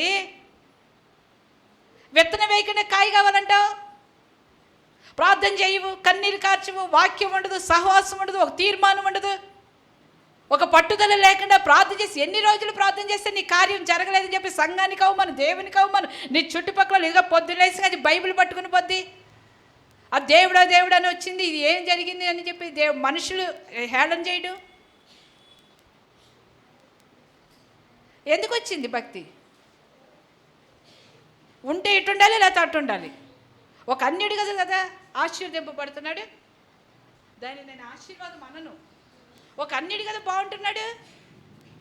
అత్యవసర బ్రతుకులు, అత్యవసర పరిస్థితి, పిల్లలు చూస్తే సరిగ్గా లేరు, భర్త చూస్తే సరిగ్గా లేదు, మనం చూస్తే నేను ఏకబరిన ప్రార్థన చేసినట్టున్నాం కానీ దాని అంతా పసలేని ప్రార్థన. ఈరోజున ఆలోచన చేద్దాం, ఎక్కడున్నాం మనము, ఎక్కడ ఆగాము, మన పరిస్థితి ఎక్కడ ఆగిపోయింది. రక్షణ పొందిన తొలి దినాల్లో చాలా ఉజ్జీవంగా ఉండేవాళ్ళం కదా, పరిచర్య అంటే పరిగెట్టేవాళ్ళం కదా, ప్రార్థన అంటే పరిగెట్టేవాళ్ళం కదా, ఆత్మలో తీర్మానం అంటే పరిగెట్టేవాళ్ళం కదా. ఈరోజు ఎందుకు పడిపోయావు అట్లా? ఈరోజు ఎందుకు జారిపోయావు? వెళ్దాములే. 11ంటికి ఎంతమంది వచ్చారండి? చెయ్యొత్తదు, దయచేసి క్షమించండి. అంటే నా బాధ్యత కాదు, మీరు ఎంతసేపు మీరు చెప్పుకుని వెళ్ళిపోండి పార్శ్వం గారు అన్నట్టు, అది నా బాధ్యత కాదు. అంటే మన అర్థమవుద్ది అక్కడ. నన్ను వేరే అపార్థం చేసుకోవకండి. తర్వాత ఏమంటున్నారు, మీరు ఒక మాట చదివితే నేను తర్వాత చదివాను. ఆ తర్వాత ఏమంటున్నాడు, 14వ వచనం చదవండి. 14వ వచనం చదవండి.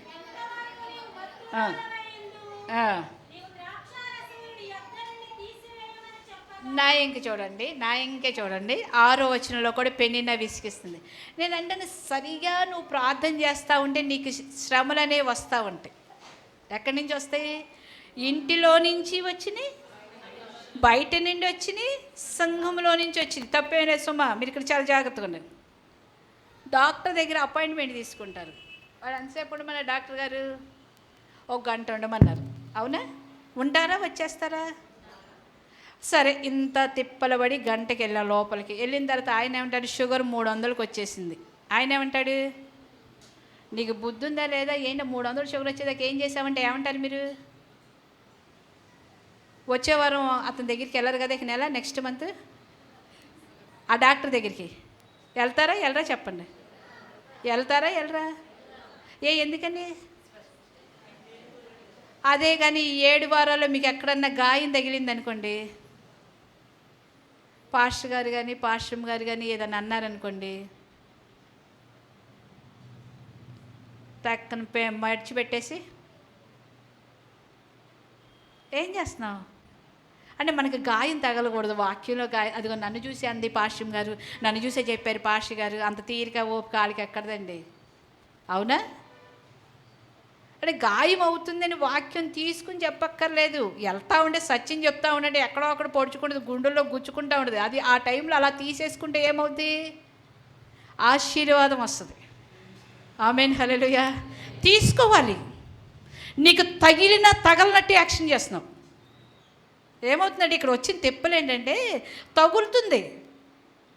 వారిని నిజమే కదా, ఆత్మలో భారం లేదు కదా, తగిలింది. సమర్పణ లేదు కదా, తగిలింది. కృతజ్ఞత లేదు కదా, తగిలింది. అయినా ఏం చేస్తున్నావు? చాలా జాగ్రత్తగా ఉండాలి. మనకే అనుకుంటారు వాక్యం ఏంది నేను అంటాను, వస్తూ ఉంటాయి. అందుకే కీర్తనకారుడు అంటాడు, దైవ సేవకుడు అంటే నన్ను కొట్టుట తైలాభిషేకం లాంటిదంట.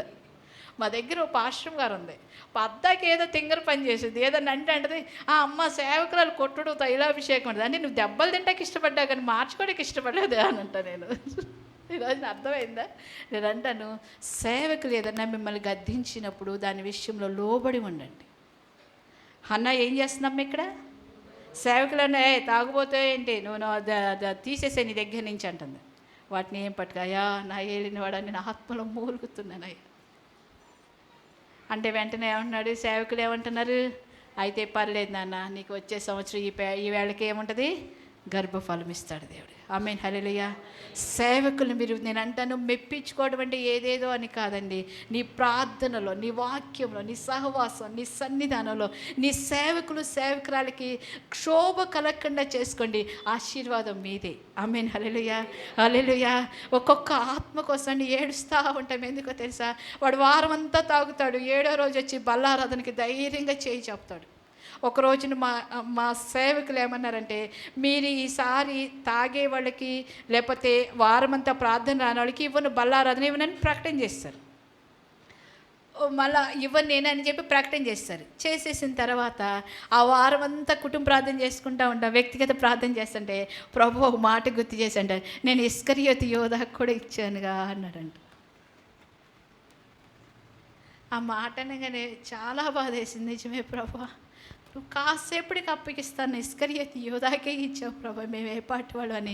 మళ్ళీ ఈ ఆత్మల కోసం మూలుగుతూ ఉంటాయా, సరైన క్రమం లేదు, సరైన భక్తి లేదు, వీడి తాగుడు, వీడి పిచ్చి పిచ్చి తిరుగుళ్ళు, వీడి అయ్యి ఉండి పైపెచ్చి ఏం చేస్తాడు, బల్లారాధన తీసుకుని ఎవరెవరిని ఒక్కొక్కరిని టార్చ్ లైట్ వేసి మేము చూడలేం కదమ్మా, చూస్తాం మేము. భయంకరమైన దౌర్భాగ్యం అంటే స్త్రీలు కూడా అలాగే తయారయ్యారు. ఎలాగా? అక్రమ సంబంధాలు, యూట్యూబ్, అక్కడ ఫోన్, ఇక్కడ ఫోన్, ఇదని అదని ఏకంగా కూడి చెడిపోయిన తరంలో ఉన్నాం మనం. ఈరోజు జాగ్రత్త కలిగి ఉండాలి సుమా. నా మాటలు నేను ముగించేస్తున్నాను. ఈరోజు నా హన్న జీవితంలో ఆమె ఏం చేసింది? కన్నీరు కార్చి ప్రార్థన చేసింది. రెండోది కృతజ్ఞత కలిగి ప్రార్థన చేసింది. మూడోది భారం కలిగి ప్రార్థన చేసింది. నాలుగోది ఏం చేసి సమర్పణ కలిగి ప్రార్థన చేసింది. ఐదోది ఆమె మీదకి ఎన్ని శ్రమలు వచ్చినా, ఎన్ని మాటలు వచ్చినా, ఎన్ని నిందలు వచ్చినా వాటన్నిటినీ సరి చేసుకుంటూ చక్క చేసుకుంటూ కూడా ఆమె ఏం చేస్తుంది? ప్రార్థన చేస్తుంది. ఈరోజు నేను అంటాను, నీ జీవితంలో ఏ విషయంలో ఆగిపోయావో ఆ విషయంలో మనం ఏం చేయాలంటే సరి చేసుకోవాలి. ఎప్పుడైతే ఆమె అలాగూ సరి చేసుకుని 6 విషయాలు మీకు చెప్పాను, 6 విషయంలో సరి చేసుకుని ప్రార్థన చేసిందో 7వ విషయం చదవండి ఒకసారి. 7వ విషయం చదవండి ఒకసారి. 20వ వచనం చదవండి. గర్భము ధరించి నేను ఒక కుమారునికని నేను యెహోవా వల్ల మొక్కుకున్నట్లు ఆయన కుమారుడు పుట్టాడు. అతనికి ఏం పెట్టింది? సమూయేలు అని పేరు పెట్టింది. నేను అంటాను, ఎప్పుడైతే ఆమె ప్రార్థన దేవుడు ఆలకించి ఈ 6 విషయాలు ఆమెలోంచి తీసుకుని సరి చేసుకుందో అప్పుడు దేవుడు ప్రార్థన ఆలకించి ఒక చక్కటి కుమారుని దేవుడు దయచేస్తాడు. ఆమేన్. హల్లెలూయా, హల్లెలూయా. ప్రార్థన చేయకుండా, ఆత్మలో మూలకుండా, కన్నీరు కార్చకుండా, నీకు భారం లేకుండా ఏదైనా నువ్వు ప్రార్థన చేసంటే అనుకున్నంత ఆశీర్వాదం నువ్వు చూడలేవు. మన పితరులందరూ కన్నీరు కాచి ప్రార్థన చేస్తేనే చూశారు. హిజ్కియా జీవితంలో కన్నీరు కాచి ఆయన ఏం చేశాడు? ప్రార్థన చేశాడు కాబట్టి అతను స్వస్థత పొందాడు. ఈ రోజున హన్నా జీవితంలో, తన వ్యక్తిగత జీవితంలో ఆశీర్వాదం. ఎవరమ్మా? కుమారుడు కలగడు, బిడ్డలు లేరు, గొడ్డుబోద్దని సమాజం అంతా తీర్పు చెప్పేసింది.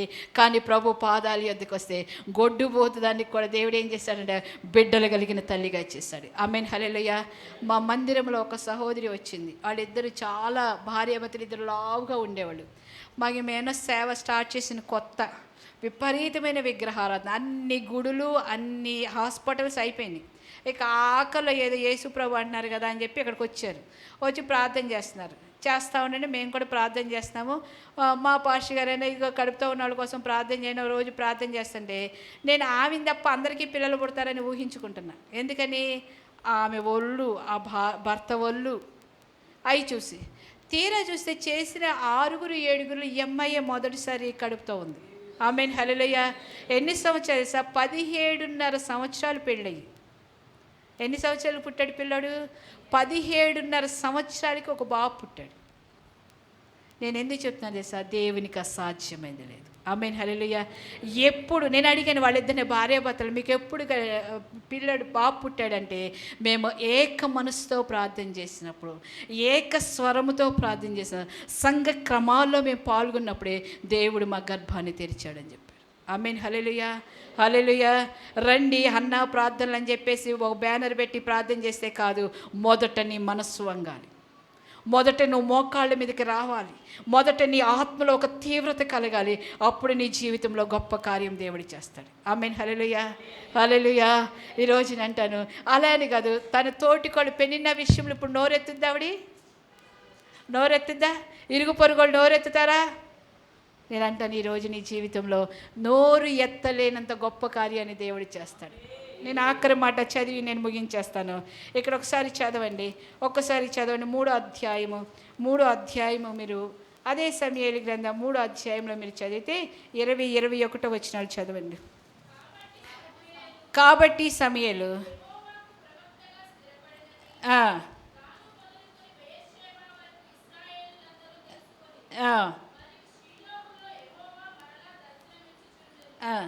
అప్పటి వరకు ఏమి లేదు, షిలోహికి ఏమీ లేదు. మీరు 3వ అధ్యాయంలో కూడా 3వ వచనం కానీ చదివితే దీపము ఆరిపోకమునిపే అంటే షిలోహులో ఏముంది? తైలము లేదు, దీపం ఆరిపోతుంది, దేవుని దర్శనం లేదు, దేవుని మాట లేదు, దేవునికి సంఘానికి కట్ అయిపోయింది. కానీ హన్నా ప్రార్థన వల్ల మరలా సంఘంలో దీపం వచ్చింది, తైలం వచ్చింది, ప్రత్యక్షత వచ్చింది, సమాధానం వచ్చింది.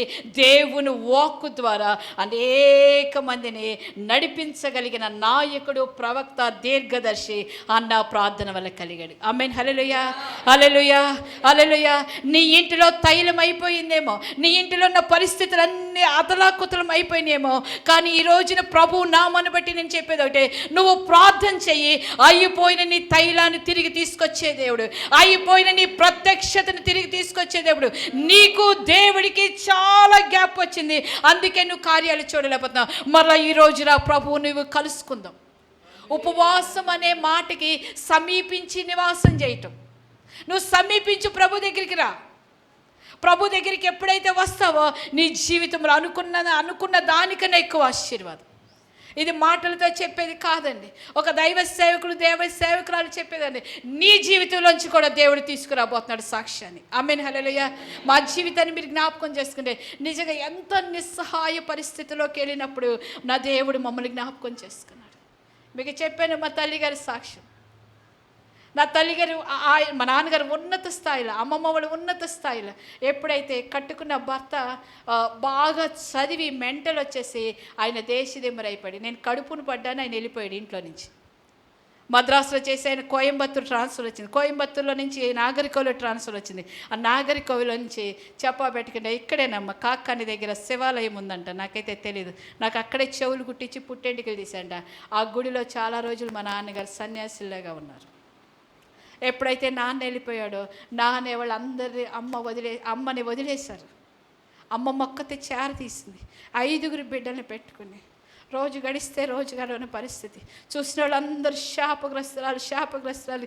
అంటే ఆయనకి ఏంటంటే మైండ్ చెడిపోయి ఈ ఊళ్ళో విజయవాడలోనే అమ్మకి 5 రోజులు పెళ్ళిళ్ళు, ఇప్పుడు కాదు పెళ్ళిళ్ళు చేయడం, 5 రోజులు పెళ్ళిళ్ళు చేయడం అప్పట్లోనే ఉంది. ఈ మధ్య అమ్మకి మేళాలు వాయిద్యాలు వాయించేతను చనిపోయాడు. ఆయన చెప్పేవాడు, మాకైతే పెద్దగా తెలియదు. అయితే 16 రోజుల పండగ అయిన తర్వాత అత్తగారు అల్లుడి గారితో మాట్లాడాలి కదా, మాట్లాడలేదండి, ఎప్పుడు మాట్లాడలేదండి. ఇప్పుడంటే అత్త అల్లుళ్ళు చాలా అన్యోన్యంగా మరి బిడ్డల్లాగా ఉంటున్నారు, దేవుని స్తోత్రం. ఆ రోజులు అన్నారంట, అయ్యా ఇప్పుడన్నా మీ అల్లుడితో మాట్లాడని మా అమ్మమ్మ గారితో అంటే 16 రోజులు పండగ అయిన తర్వాత ఆయన పట్టి మంచం మీద కూర్చున్నప్పుడు ఈవిడ ముసిగేసుకుని మొదటిసారి వెళ్ళి గుమ్మం దగ్గర నుంచుని, అల్లుడి గారు, శంకర్రావు గారు మీకు ఏం కూర ఉండను అందంట. దీనికి మీరు ఎవరైనా సమాధానం చెప్తే మీకు పెద్ద బహుమతి. ఆయన ఏం చెప్పారని ఆలోచిస్తే ఆయన అట్టించి ఏం సమాధానం వచ్చి ఉంటుంది? ఆయన అన్నారంట నిదానంగా, నీ తలకాయ పగలగొట్టి మెదడుండు అన్నాడంట. వాస్తవం అండి. అల్లారు ముద్దుగా పెంచుకున్న బిడ్డ అందరూ కుప్పకూలిపోయారు అప్పుడు. ఎందుకంటే బిడ్డను తీసుకెళ్ళి BA చదివాడు, ఇంజనీరింగ్ కాలేజీ లెక్చరర్ కదా, ఈ పిల్లోడికి ఇచ్చాము ఏంటని. నిజంగానే కాలగమనంలో 5 పిల్లలు, తొలిసూరు చనిపోయిన తర్వాత ఇంకా 5 ఉన్నాం. 5 పిల్లలను వదిలేసి అమ్మను అర్ధాంతరంగా వెళ్ళిపోయారు నాన్నగారు. నా తల్లి పడిన శ్రమలు అన్నీ ఎన్ని కాదండి. ఏనాడు ఇది లేదు ఇది కష్టమని నా తల్లి ఏనాడు చెప్పలేదు. 5 బిడ్డలు అలాగే పెంచుకుంటా ఉంది లేదని చెప్పకుండా నా తల్లి నా బిడ్డలు పెంచింది. ఈరోజు మీరు ఆలోచన చేస్తే దేవుడు మంచి స్థాయిలో దేవుడు నిలబెట్టింది నా బంధువులు కాదండి, నా స్నేహితులు కాదండి, నా ప్రభు ఒక్కడే మమ్మల్ని నిలబెట్టాడు. ఈరోజు ఏదైనా కృతజ్ఞత కలిగి ఉన్నామంటే నా ప్రభు ఒక్కడికే. మీకు ఆఖరిగా నేను ఒక మాట మీకు చెప్పనా, అయ్యో నా బంధువులు చూడట్లేదు, నా అత్తమామలు చూడట్లేదు, నా తల్లిదండ్రులు చూడట్లేదు అని మీరు ఎవరు ఆశ పెట్టుకోవద్దు. ఎందుకో తెలుసా? ఈ పరిస్థితి దాకా నువ్వు ఎందుకు వచ్చా తెలుసా? నీ ద్వారా ఎవరు హెచ్చింపబడకూడదు, నీ ద్వారా ప్రభు మాత్రమే గణించబడతాడు. ఆమేన్, హల్లెలూయా, హల్లెలూయా. వాళ్ళు కఠినపరుస్తున్నారేమో నువ్వు కంగారు పడిపోబాకు. నిన్నటిదాకా ఆస్తి ఇస్తాను రా అన్నారు, కానీ చేద్దాకా వచ్చింది నాకు అనుభవించడానికి లేదనుకోబాకు. నీ ప్రభు హెచ్చిస్తే నువ్వు ఎక్కడో ఉంటావమ్మా. ఆమేన్, హల్లెలూయా. మనుషులు చేతిది ఏ పాటిదండి, మనుషులు ఇచ్చింది ఏ పాటిదండి? లేని పరిస్థితిలో నేనే కదా నీకు దిక్కు అని వాళ్ళు దెప్పుతారండి. అదే ప్రభు ఇస్తే మా చిన్నతనం సాక్ష్యాలు కదండి. మా పెద్దయ్యాక నా సేవ విషయంలో కూడా ఎన్నో అద్భుతాలు. ఆ మధ్య 3 రోజులు ఉపవాస ప్రార్థనలు పెట్టామని ఇలాగే 3వ రోజు ఏదో ఒకటి సంఘానికి ఏదో చిన్నది ఏదో పెట్టాలి అన్న ఆశ, తపన, సేవ కొత్త ఏమీ లేదు ఇంటిలో. కనీసం ఇదిగో ఇక్కడ ఉన్నామగా చెప్పాను, ఏమనంటే కొద్దిగా ఏదో సేమియా ఉంది, ఆ ఇంట్లో ఉన్న కూరగాయలు మొత్తం వేసేసి ఆ సేమియా ఉప్మా చేసి పలుచగా టీ పెట్టు అని చెప్పేసి చెప్పబోతున్నా. ఈలోపు పైనుంచి ఒక ఆమె వచ్చింది. ఇప్పుడు పిల్లలు అన్నానుగా 17.5 సంవత్సరాల పిల్లలు, ఇప్పుడు ఆమె వచ్చింది అడావిడిగా. ఆమె అసలే కొంచెం ఇది కదా, డింగ్ డింగ్ డింగ్ అని వచ్చేసింది. వచ్చేస్తే ఏమ్మా అన్న, పాస్టర్ గారు ఏం వండుతున్నారేమో, ఏం వండొద్దు అంది. ఏమ్మా ఎందుకని వండొద్దంటే, ఎవరోనంట కర్రీ పాయింట్ వాళ్ళు ఉన్నారు, మా చర్చిలో క్యాటరింగ్ వాళ్ళు ఉన్నారు. ఆ క్యాటరింగ్ వాళ్ళు వండితే యజమానికి ఈ క్యాటరింగ్ వాళ్ళకి గొడవ అయ్యిందంట. అవన్నీ చర్చి తీసుకొస్తున్నారంట. మీరేంటి అప్పుడు కాదా ఇప్పుడు కాదా అన్నట్టు చూస్తున్నారు. హల్లెలూయా చెప్పండి ఒకసారి. హల్లెలూయా, హల్లెలూయా. ఏ సాధు సింగర్ గారు ఇంకా ఆయన హైదరాబాద్ ఎవరు ఉంటారు, వాళ్ళ సాక్ష్యాలు అన్నాం. కానమ్మా ఎప్పుడైతే ఆమె 11 హాట్ బాక్స్లో వేడివేడిగా అన్ని పదార్థాలు కలిగిన వాళ్ళు కొండటం కదా, అదే బెరాక చర్చికి వండమంటే ఏం చేశాడు, ఎంత నూనె అంత ఇది వేసాడు కాదు, కలిగిన వాళ్ళకి వండిన వంటలు అయ్యి అవన్నీ తీసుకొచ్చేసి పగలు సుమారు ఒక 40 చిల్లర తిన్నాము, రాత్రి 60 మంది చిల్లర పైన తిన్నాము. ఆమేన్, హల్లెలూయా, హల్లెలూయా. నీకు ఇవ్వడానికి దేవుడు ఆశీర్వాదం ఇవ్వడానికి ఒక పాపాత్మని ఎక్కడో సిద్ధపరిచాడు. కానీ ఈరోజు నువ్వు నోరు తెరిచి ప్రార్థన చేయాలి. ఈరోజు నీ హృదయాన్ని తెరవాలి, నువ్వు ప్రార్థన చేయాలి. ఎక్కడ ఆగిపోయావో, ఎక్కడ పడిపోయావో, ఏ స్థితిలో ఇంకా చేత కాదు అనుకుంటున్నావో, నేను అంటాను అదే స్థితిలోంచి దేవుడు నేను లేవనెత్తుతాడు. ఆమేన్, హల్లెలూయా, హల్లెలూయా. దేవునికి అసాధ్యమైంది లేదండి, దేవునికి అసాధ్యమైంది. 4 పిల్లలకు పెళ్ళిళ్ళు అయిపోయాక ఆఖరి పిల్లని, బాగా నల్లగా ఉండే పిల్లని, నా పెళ్ళి ఎలా వద్దని అమ్మ భయపడింది. నేనైనా చెప్పా పెట్టకుండా దొంగతనంగా నేనేం చేశాను, బాప్తీసం తీసేసుకున్న తర్వాత ఆమె ఏం చేసింది, ఓరి బాబు ఈ పిల్లేంటి, ఈ నల్ల పిల్లేంటి, చదువు తక్కువ ఈ పిల్లకి పెళ్ళి ఎలా అవుతుంది అని చెప్పేసి ఆమె బాగా కంగారు పడిపోయి ప్రార్థన చేస్తూ ఉంది. ఎప్పుడన్నా పాస్టర్ గారు కనిపిస్తే అడిగారు, వాళ్ళు కూడా మా ఇంటికే వచ్చారు సంబంధానికి. ఆమేన్, హల్లెలూయా, హల్లెలూయా. నేను ఎందుకో చెప్పనా, నా దేవుడు శక్తి కలిగిన దేవుడు. ఇలాగ చెప్పాలంటే ఇక్కడ చేయని మనందరము కూడా 3 పగళ్ళు 3 రాత్రులు చెప్పిన నా యేసయ్య కార్యంలో అంతా ఇంత కాదండి. ఈ రోజు ఏదైతే అన్న గొడ్రాలు అన్నారు, అమ్మా నీ కొడుకున్నాడా ఇంట్లో, ఎందుకు ప్రార్థన చెయ్యాలమ్మా. అమ్మ నీ కొడుకున్నాడా ఇంట్లో, ఎందుకు మేమవుతుంది, యుద్ధానికి వెళ్ళబోతున్నాము, వెళ్ళమా వద్దా, ఎవరు చెప్పాలి సమయాలు చెప్పాలి కదా. ఎందుకని దీర్ఘదర్శి ఆయన ప్రార్థనాపరుడు, ఆయన ప్రవక్త. మందిరంలో దీపము ఆరిపోయే పరిస్థితి నుంచి మందిరానికి దిక్కయ్యేంత పరిస్థితికి సమయాలు లేపాడంటే అది కేవలం హన్నా ప్రార్థన. ఆమేన్, హల్లెలూయా. ఈ రోజున నీ బిడ్డలు ఎవరైనా చేతగాని వాళ్ళు అనుకున్నాను, అమ్మ ఈ పిల్లోడితో నేను పడలేకపోతున్నాను అనుకున్నాను, ఈ భర్త ఇంకెందుకు పనికిరారు అనుకున్నారేమో, నేను అంటాను వాళ్ళే నీకు దిక్కు అవుతారు. ఆమేన్, హల్లెలూయా. నేను నా మాటలు ముగిస్తున్నాను. ఈ రోజున గుండెల నిండా ప్రభుని పెట్టుకుని వెళ్ళిపోండి. 19వ అధ్యాయంలో కదా ఎవరంటారు, 19వ అధ్యాయంలో మీరు చదువుకుంటే ఎవరు, యోహాను సువార్తలో మీరు చదివితే అక్కడ ఎవరు, మగ్దలేని మరియా ఉంది కదా, ఆమె అంటది యేసుని నువ్వు ఎక్కడున్నా తీయండి అమ్మ, తీసిన ఎవరనండి ఒక్క ముక్క చదివేయండి. నేను అసలు ఎక్కడ వాక్యం చెప్తాకి నా మాట చెప్పిందా నాకు ఎందుకు కుదరదు. చదవండి ఆ మాట. 19వ అధ్యాయం తీసారా, యేసుని ఎక్కడ ఉంచారో చెప్పండి నేను ఎత్తుకుపోతానంటుంది. 20 క్షమించండి, 20వ అధ్యాయం క్షమించండి.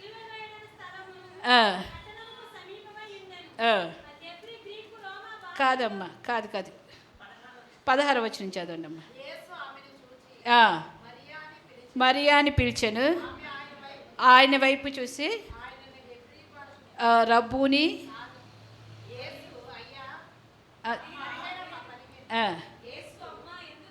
అమ్మా ఎందుకు ఏడ్చుచున్నావు, ఎవరిని వెతుకుచున్నావు అని ఆమెను అడగగా, ఆయన తోటమాలి అనుకుని, అయ్యా నువ్వు ఆయన మోసుకుపోతే ఎక్కడ పెట్టావో చెప్పు, నేను ఆయన ఏం చేస్తాను.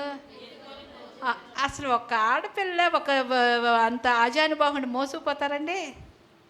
కానీ నేను అంటే ఈరోజు నువ్వు మోసుకుపోవాలి యేసయ్యను. ఏదో మొక్కుబడిగా వచ్చి వెళ్ళిపోతావో, కుర్చీ ఖాళీగా ఉంది కుర్చీని ఖాళీ చేయడానికి వచ్చావని కాదు.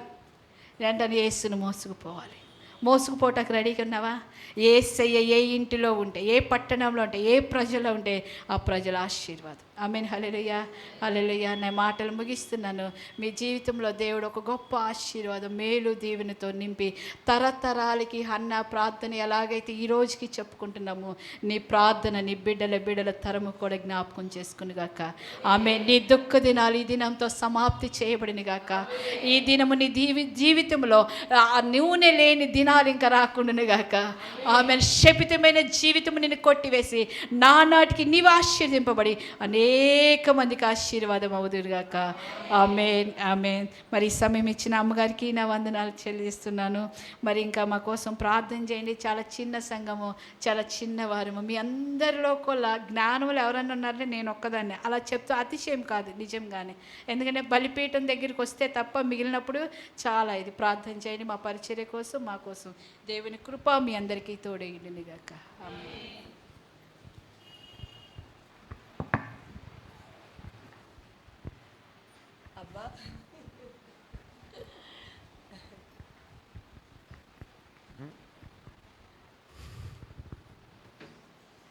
ఎంత తగ్గింపండి, ఎంత తగ్గింపు తల్లిగారికి. దేవుని స్తోత్రం.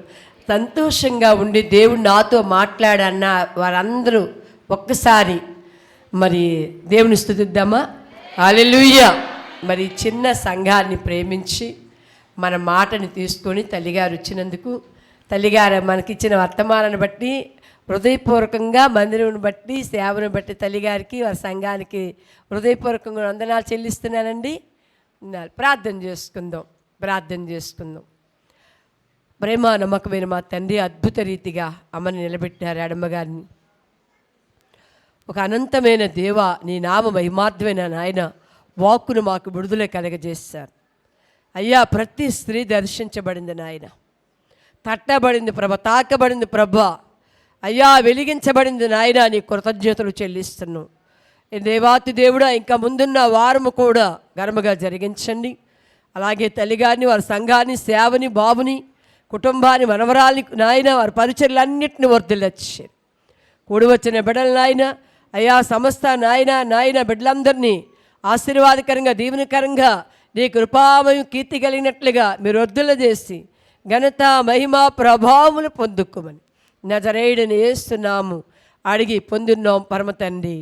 ఆమేన్. తండ్రి అయిన దేవుడి దయ, కుమారుడైన యేసుక్రీస్తు వారి కృప, పరిశుద్ధాత్మ సన్నిధి, సమాధానం, సావాసం సకల పరిశుద్ధులకి, కూడున్న వారికి, సంఘానికి, వర్తమానం అందించిన దేవ సేవకురాలకి సదా తోడమే జీవించును గాక. ఆమేన్. అందరికి వందనాలు.